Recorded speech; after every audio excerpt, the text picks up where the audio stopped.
जिंदगी में उतारिएगा, बहुत सुंदर संवाद को अपने जीवन में उतारिएगा। प्राण त्याग देना, प्राण छोड़ देना एक अलग विषय हो जाता है, पर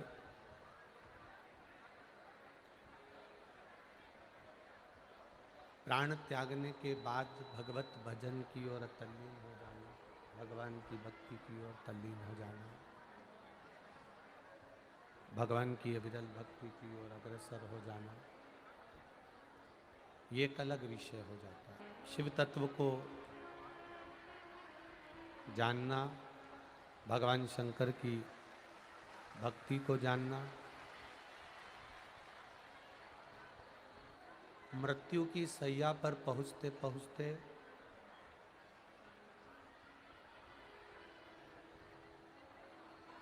मृत्यु की सैया पर पहुंचते पहुंचते हम कुछ ऐसा कर चलें, अपने जीवन में कुछ ऐसा कर जाएं जिससे हमारा जीवन, हम ना भी रहें तो भी संसार के लोग अपने बतलाए हुए मार्ग पर चलते हुए भगवत पद को प्राप्त कर सकें। भगवान देवादिदेव महादेव की ये पावन कथा हमसे कहती है,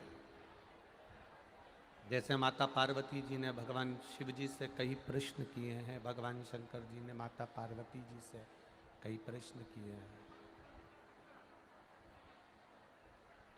भगवान शिव माता पार्वती जी को भी कई बार ज्ञान उपदेश देकर समझाने का प्रयास करते हैं, और भगवान शंकर भी माता पार्वती जी से कुछ संवाद करते हैं। दोनों कर रहे हैं। एक श्रेष्ठ पति पत्नी का जो जोड़ा होता है, एक श्रेष्ठ पति पत्नी का जो ग्रस्त जीवन होता है,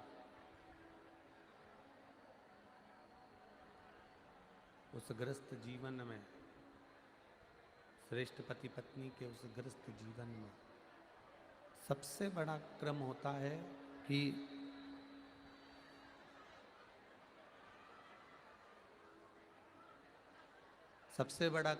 है कि पत्नी पति के साथ बैठकर या पति पत्नी के साथ बैठकर भगवान की अविरल भक्ति को धारण करे।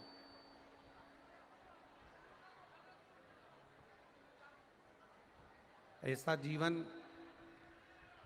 जिसके अंतर्गत हम भगवान की अविरल भक्ति को पा सकें। अपने ग्रस्त जीवन के अंतर्गत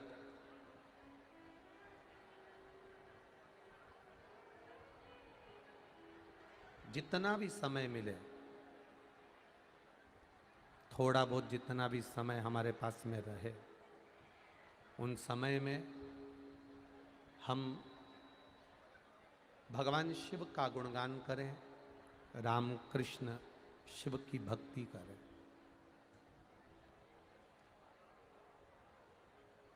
बहुत छोटा सा जीवन है मनुष्य का, बहुत विशालतम जीवन हमारा नहीं है। पहले तो गारंटी होती थी कि ये 100 साल के बाद तक जिएगा, ये 100 वर्ष तक जिएगा। पहले गारंटी होती थी कि ये 100 साल तक जी जाएगा, 100 साल तक जी लेगा, 100 साल तक रहेगा। पर अभी कोई गारंटी नहीं कि मनुष्य का जीवन कितना रहेगा, उसकी कोई गारंटी नहीं।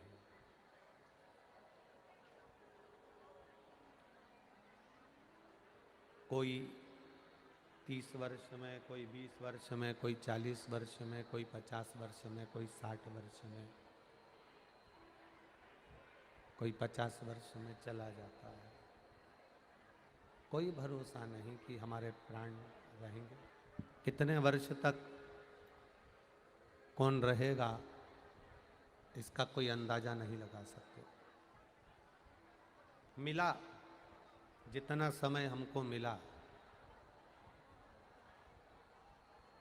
जितना समय हमारे को प्राप्त हुआ है, उसका एक एक क्षण आप, हम कभी नहीं कहते इस व्यासपीठ से कि आप दुकान छोड़ो या घर छोड़ो या परिवार छोड़ो या नाते रिश्ते छोड़ो या कुटुंब कबीला छोड़ो या आप अपना घर परिवार छोड़ कर जाओ।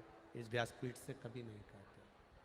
आप जहाँ हो वहीं रहो, परिवार में रहो, कुटुंब में रहो, साथ में रहो और रहकर भगवान शिव की अविरल भक्ति को धारण करते रहो, भगवान शिव का गुणगान करते रहो। जरूरी नहीं कि 24 घंटे ही आप मंदिर के अंदर बैठे रहें, जरूरी नहीं कि आप 24 घंटा किसी तीर्थ में जाकर बैठे रहें। जरूरी ये है कि आपके पास में जितना समय मिल रहा है, जितना समय आपको मिल जाए, आप उतनी देर भगवान की अविरल भक्ति को धारण करिए, भगवान के भजन को धारण करिए, भगवान के स्मरण को धारण करिए। आपको जितना समय मिले आप उस भगवान की भक्ति को, की अविरल भक्ति को, भगवान के भजन को, भगवान के कीर्तन को, भगवान के मंत्र जाप को, भगवान के स्मरण को धारण करें। जब हम किसी भी रूप में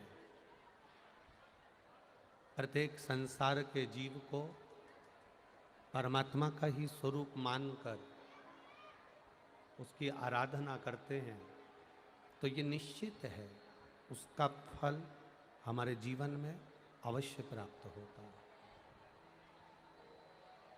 नर में नारायण बसा होता है, इसलिए अतिथि देवो भव हमारे यहाँ कहा जाता है। कोई हमारे दरवाजे पर आए, कोई हमारी चौखट पर आए, कोई हमारे द्वार पर पहुँचे, हम उसका आदर करें, हम उसका सम्मान करें, हम उसका सत्कार करें।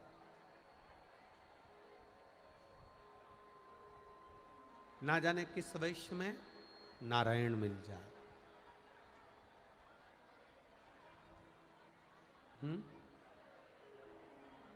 क्या बोल रहे हो?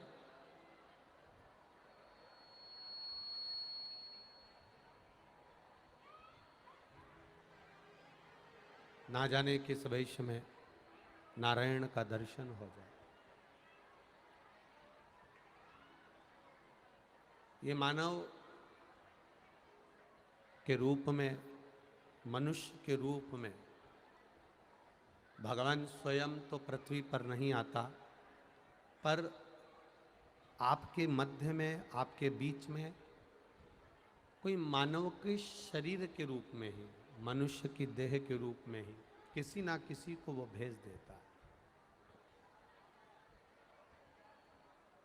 अब हम उसको पहचाने ना पहचाने, हम उसको जाने ना जाने, घर में रह रही माता, घर में रह रहे पिता, घर में रह रहे अपने परिवार वाले, कुटुंब वाले, हो सकता है हम इनको मरते दम तक ना पहचान पाए, पर एक घड़ी, एक पल, एक क्षण हमारे जीवन में ऐसा भी आता है जिस समय पर हम, जब वो चले जाते हैं, घर का वो बुजुर्ग व्यक्ति जब चला जाता है, घर का वो बूढ़ा व्यक्ति जब चले जाता है, तब हमको स्मरण में आता है कि उसने हमको सतमार्ग बताया था, वो आया था और हमको बताकर चले गया था। उसके जाने के बाद में हमको ज्ञात होता है।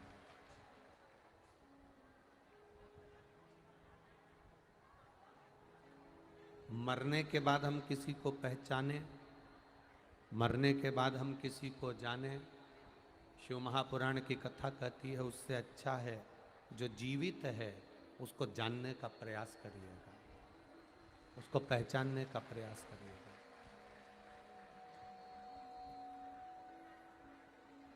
साक्षर बनो, खूब विद्या अध्ययन करो, खूब पढ़ाई करो, खूब डिग्रियां लो, मना नहीं।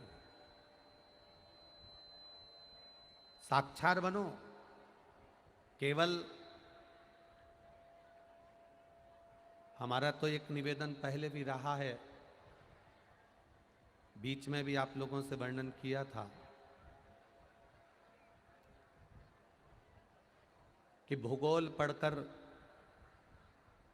देश का ध्यान रखें और इतिहास पढ़कर भक्तों का ध्यान रखें कि संसार में भक्त कैसे प्राप्त हुए, संसार में भक्त कैसे आए, संसार में भक्त किस तरह से पहुंचे, संसार में भक्त कैसे आया है, संसार में भक्त आने के बाद वो भगवान को कैसे प्राप्त किया है, भगवत स्मरण कैसे प्राप्त किया है, भगवत भजन कैसे प्राप्त किया है।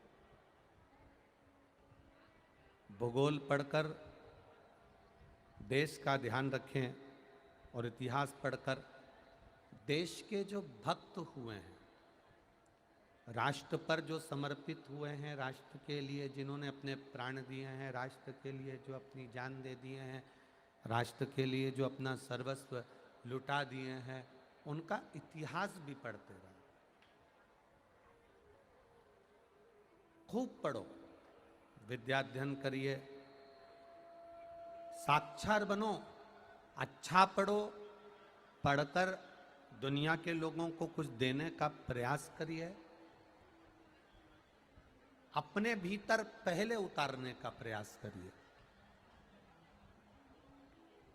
साक्षर बनने के लिए मना नहीं है, विद्या अध्ययन के लिए मना नहीं है। आप खूब पढ़ो, खूब साक्षर करो, खूब विद्या अध्ययन करिए, खूब पढ़ाई करिए, पर साथ में एक बात का और ध्यान रखिए, साक्षर के साथ में जितने भी लोग शिक्षित होते चले जाते हैं, जितने भी लोग शिक्षा ग्रहण करते चले जाते हैं, शिक्षित होते चले जाते हैं, उनसे निवेदन है, शिक्षित होने के साथ में आपके भीतर संस्कार का होना जरूरी है। शिक्षित हो जाओ और संस्कार ना आए तो उसका कोई मोल तत्व नहीं, उसकी कोई महत्वता नहीं, उसकी कोई मूलता नहीं। खूब डिग्रियां लीजिए, खूब पढ़ाई करिए, खूब विद्या अध्ययन करिए, शिक्षित बनो, पर शिक्षित के साथ में संस्कारवान भी बनो। आप बहुत ऊंचे पद पर पहुंच गए, बहुत अच्छी आपकी प्रतिष्ठा हो गई, बहुत दुनिया में तुम्हारा नाम हो गया, शिक्षा भी आपके पास में भरपूर है, पर आप किसी को नमन करना नहीं जानते, आप किसी को प्रणाम करना नहीं जानते, आप किसी को हाथ जोड़कर निवेदन करना नहीं जानते, आप किसी के प्रति नम्रता का भाव नहीं जानते, तो आपका शिक्षित होना फिर बेकार है, आपका शिक्षा पाना फिर बेकार है। जितने शिव महापुराण की कथा कहती है, जितने जितने आप उन्नति की सीढ़ी पर चढ़ते चले जाएं, जितने जितने आप बढ़ते चले जाएं, जितने जितने आप अग्रण्य होते चले जाएं, जितने जितने आप उन्नति की ओर बढ़ते चले जाएं, उतना उतना आपको नम्र बनते चले जाना, उतनी नम्रता अपने भीतर लेकर आना, उतनी नम्रता अपने जीवन में लेकर आना। देखिएगा, ऊपर जो चढ़ता है ना, बहुत ऊंचाई पर डोंगरगढ़ की सीढ़ियां चढ़ रहा है, माँ बमलेश्वरी का दर्शन करने जा रहा है। जब डोंगरगढ़ की सीढ़ी चढ़ता है, बमलेश्वरी माता के दर्शन करने के लिए जाता है, पैदल पैदल चढ़ने वाला व्यक्ति थोड़ा सा झुककर चढ़ता चले जाता है। अगर वो एकदम कड़क होकर डोंगरगढ़ की सीढ़ी चढ़ेगा, माता रानी के बमलेश्वरी देवी की सीढ़ी चढ़ेगा, तो पीछे उल्टा मुंह गिर जाएगा। थोड़ा झुककर सीढ़ियों को चढ़ेगा तो ऊपर तक पहुंच जाएगा। उसी तरह हम भी बड़े बनना है तो थोड़ा झुककर चलेंगे तो ऊपर तक पहुंच जाएंगे।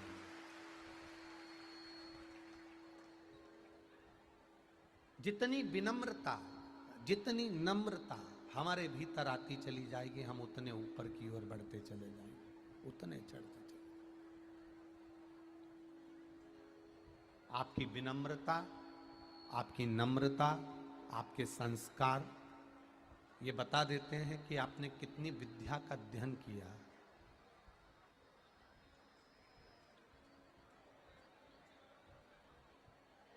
आपने कितने अच्छे स्कूल में विद्या अध्ययन करी है।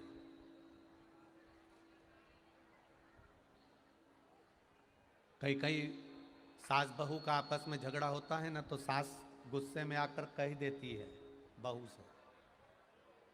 जब सास बहू का झगड़ा होता है तो सास क्रोध में आकर बोल देती है, तुम्हारे पिताजी के यहां से यही सीख कर आए हो।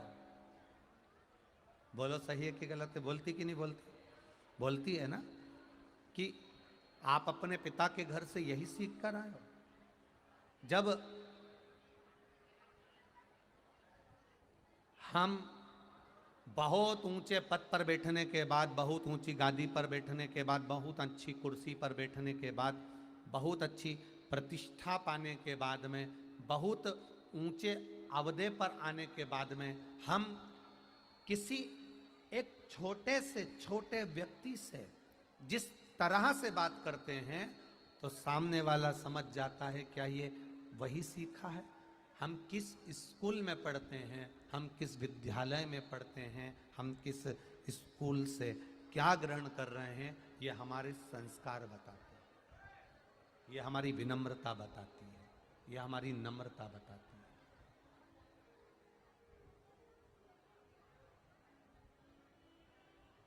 एक बेटे को बाप खूब पढ़ाता है। यहाँ पर सरकारी नौकरी करने वाले भी बहुत लोग बैठे हुए हैं, प्राइवेट नौकरी करने वाले भी बहुत लोग बैठे हुए हैं, और व्यापार करने वाले भी बहुत सारे लोग बैठे हुए हैं, खेती करने वाले भी बहुत लोग बैठे हुए हैं। एक पिता अपने पुत्र को बहुत अच्छे स्कूल में पढ़ाता है, बहुत विद्वान बनाने का प्रयास करता है, बहुत अच्छे स्कूल में पढ़ाने का प्रयास करता है। पिता अपने बच्चे को अच्छे स्कूल में पढ़ाता है, पिता अपने बच्चे को अच्छे कॉलेज में पढ़ाता है, पिता अपने बच्चे को अच्छी ट्यूशन देता है, पिता अपने बच्चे को अच्छी कोचिंग देता है। सब कुछ, बच्चे को कपड़े भी देगा, कोचिंग भी देगा, ट्यूशन भी देगा, पढ़ाएगा भी, विद्या अध्ययन भी कराएगा। पिता सब कुछ अपने बेटे को दे देता है, पर वही बेटा जब पिता से मुंह मिलाए, वही बेटा जब पिता को अपशब्द कहे, वही बेटा जब पिता के सामने खड़े होकर मुंह चलाए, तो पिता को भी लगता है कि मैंने कौन सी एजुकेशन इसको दे दी थी, मैंने क्या पढ़ा दिया था इसको, इसको क्या दिया है।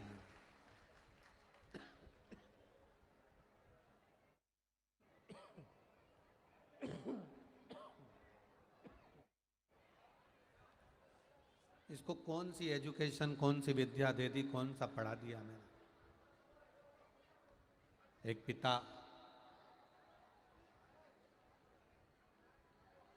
अपने बच्चे को पैसा लगाने में मना नहीं करता, एक पिता अपने बच्चे को धन और वैभव देने में मना नहीं करता, पर वही बच्चा जब पलट कर अपशब्द कहे, ताने दे, आड़ा टेढ़ा बोले, तो पिता को श्रेष्ठता नहीं लगती है। आप उन्नति पर बढ़ो,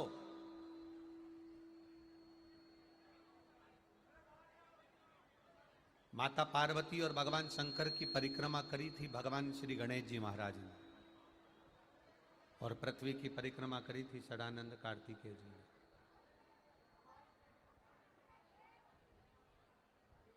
शंकर जी इतने खुश हो गए थे, इतने प्रसन्न हो गए थे शिव जी, कि प्रसन्न होकर, खुश होकर भगवान शंकर ने गणेश जी को वर प्रदान कर दिया था कि तुम प्रथम गिनती में आओगे।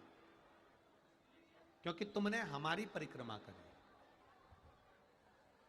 पर माता पार्वती जी को ये अच्छा नहीं लगा, माँ आदिशक्ति को ये ठीक नहीं लगा, और माता पार्वती जी को ये श्रेष्ठ नहीं लगा। तो पार्वती जी ने कहा, आपका प्रेम एक पुत्र पर है, गणेश जी पर। सदानंद कार्तिकेय जी पृथ्वी की परिक्रमा करने गए हैं और गणेश जी आपकी परिक्रमा करे तो आपको प्रियता लग दी है। ये श्रेष्ठ नहीं है, ये अच्छी बात नहीं है। पार्वती जी ने भगवान शिव जी से वचन मांग लिया कि आज के बाद आपकी पूर्ण परिक्रमा कभी नहीं। ये माता पार्वती जी ने शंकर जी से वचन मांगा है कि आज के बाद आपकी पूर्ण परिक्रमा कभी नहीं, आपकी पूर्ण परिक्रमा कभी नहीं। शिव जी ने पूछा क्यों? पार्वती जी कहती हैं, गणेश जी ने आपकी परिक्रमा करी और आपने उसको प्रथम गिनती में लाकर छोड़ दिया, प्रथम पूज्य बना दिया। अगर आपकी कोई परिक्रमा कर लेगा, आप इतने भोले हो कि आप किसी को भी पद प्रदान कर सकते हो, किसी को भी प्रतिष्ठा दे सकते हो, किसी को भी ऊंचा स्थान दे सकते हो, इसलिए आपकी पूर्ण परिक्रमा नहीं। आपकी पूर्ण परिक्रमा ना हो, आपकी परिक्रमा अगर होए भी तो आधी होकर वापिस आ जाए। एक पिता अपने पुत्र को सब कुछ देने को तैयार हो जाता है, पर एक पुत्र से पूछा जाए कि वो अपने पिता को क्या दे रहा है, अपने पिता को क्या प्रदान कर रहा है, अपने पिता को क्या दे सकता है।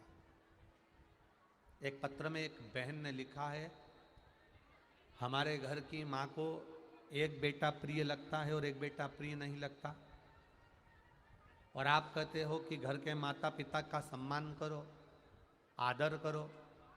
हमारी सास को एक बेटा प्रिय है और एक बेटा प्रिय नहीं है, और आप कहते हो कि उनका आदर करो, सम्मान करो, सत्कार करो। हम उनसे कहना चाहेंगे जिन्होंने पत्र लिखा है कि एक बेटा प्रिय है और एक बेटा अप्रिय है, हम उनसे कहना चाहेंगे, आपके आने से पहले सास आपके पति को रोटी देती थी कि नहीं देती थी? बस इतना बता दीजिए।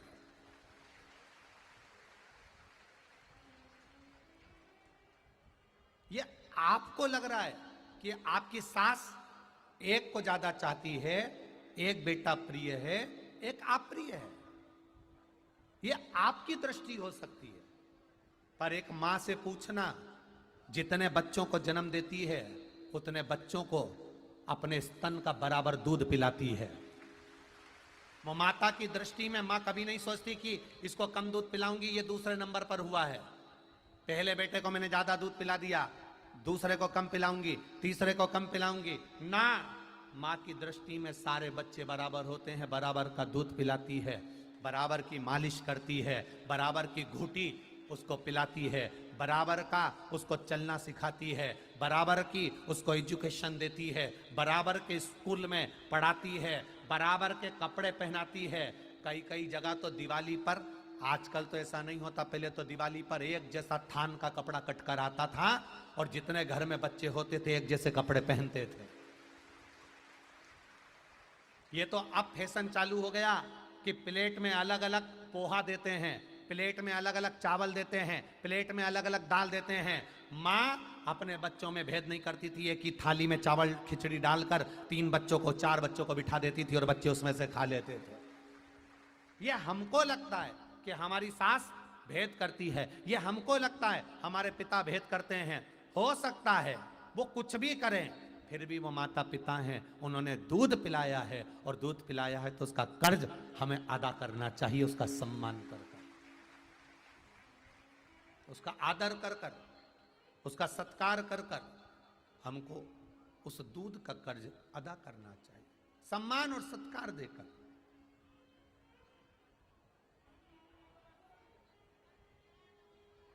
हम तो कई लोगों से कहते हैं, अगर गौ माता का भी अपने 1 गिलास दूध पिया है, अगर गौ माता का भी 1 चम्मच के बराबर भी दूध पिया है तो उसका फर्ज और कर्ज अदा जरूर करना, उसको 1 रोटी जरूर देना और उसका सम्मान जरूर करना।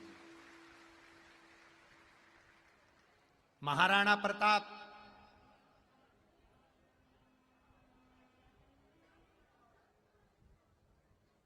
क्षत्रियों में शिरोमणि महाराणा प्रताप,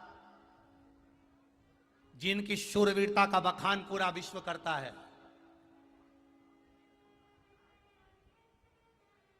क्षत्रियों में शिरोमणि महाराणा प्रताप जब घास की रोटी खाकर देश बचा सकते हैं तो क्या हम घास खिलाकर गाय नहीं बचा सकते हैं?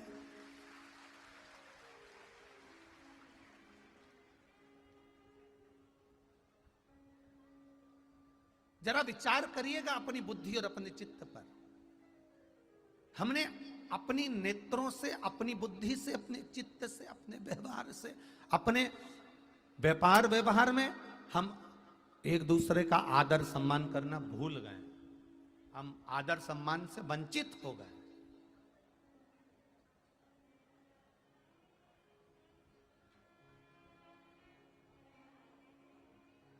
कहे वो भेद करें करने दो, वो ताने दे देने दो, वो गाली दे देने दो, वो अपशब्द कहें कहने दो। आप शिव महापुराण की कथा सुनते हो तो आपके स्मरण में रहना चाहिए, गणेश जी महाराज को छोटे होने के बाद भी प्रथम गिनती में लिया गया और देवताओं में प्रथम पूजा हुई है उनकी। और षडानंद कार्तिके घर के बड़े होने के बाद भी एकांत में बैठे रहे। कभी उनके मन में शंका नहीं आई कि इन्होंने प्रथम पद क्यों दे दिया, प्रथम स्थान क्यों दे दिया। प्रथम पद, प्रथम स्थान क्यों दिया, उनके मन में शंका नहीं आई है।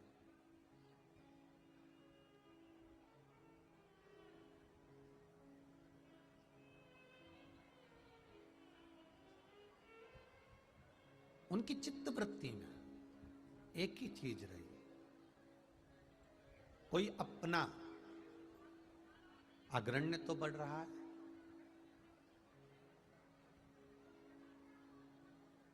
बहुत ध्यान देना भाई। तुम्हारे घर का, परिवार का कोई एक व्यक्ति गलत काम कर जाए ना, केवल एक व्यक्ति, घर का, परिवार का, गांव का एक व्यक्ति गलत काम कर जाए तो पूरा गांव बदनाम हो जाता है। बोलो सही है कि गलत है?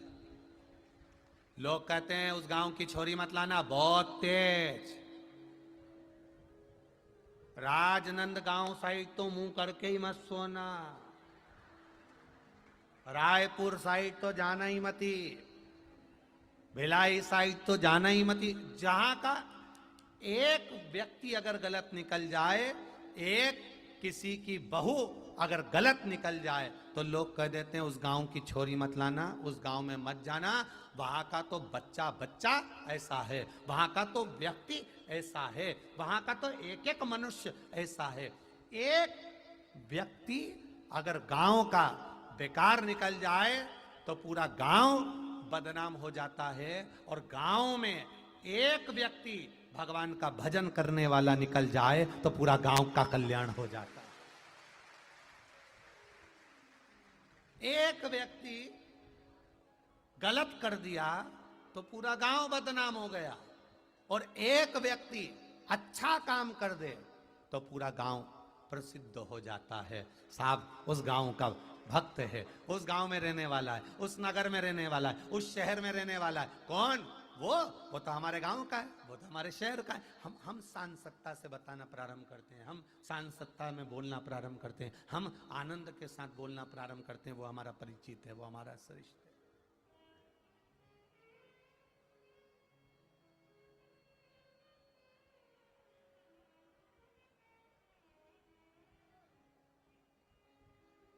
हमें लगता है एक व्यक्ति गांव का बेकार काम करता है तो पूरा गांव बदनाम हो जाता है। गांव का एक व्यक्ति अगर शंकर भगवान पर एक लोटा जल चढ़ाता है, शिव की भक्ति करता है और उसका किया गया भजन लोग जनमानस तक जब पहुंचता है तो धीरे धीरे धीरे धीरे हमारा गांव भी सिद्ध हो जाता है, पवित्र हो जाता है, पूजनीय हो जाता है, पवित्र पूजनीय हो